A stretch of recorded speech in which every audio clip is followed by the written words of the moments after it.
তো দাদার সাথে দেখা হয়েছে আমার আজকে আমাদের পুরীতে মানে লাস্ট দিন, কালকে আমরা চলে যাচ্ছি। তো কৌশিকদার সাথে দেখা হয়েছে।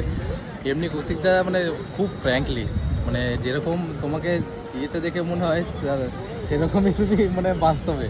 তো থ্যাংক ইউ আমাকে সময় দেওয়ার জন্য। মানে একটা আননোন ফেসেকে এত ননলিভাবে চেনা, এটাও একটা খুব মানে অস্বাভাবিক ব্যাপার।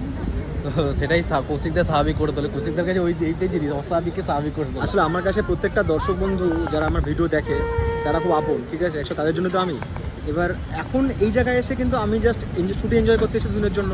তো ওনার সঙ্গে দেখা হয়েছে, উনিও বেড়াতে এসেছেন। তো এখন কিন্তু আমি আর হোস্ট নই বা উনি আমার দর্শক নন, আমাদের সবার একটা পুরী, আমরা ট্যুরিস্ট। আর আমরা পুরী বেড়াতে এসেছি, আমরা জগন্নাথ দর্শন করতে এসেছি, পুরীর সবুজ এনজয় করতে এসেছি। মানে বাঙালিদের আবেগের জায়গা দীপুদা, দীঘা, দার্জিলিং। তো আমারও সবার সঙ্গে দেখা হচ্ছে, খুব ভালো লাগছে, আমিও খুব এনজয় করছি। এবং আপনারা যারা ভিডিও দেখছেন তারাও আসুন, আশা করি এরকম একটা সন্ধ্যা, এরকম একটা দিন কিন্তু আপনারাও এনজয় করতে পারে পুরীতে এসে। Thank you.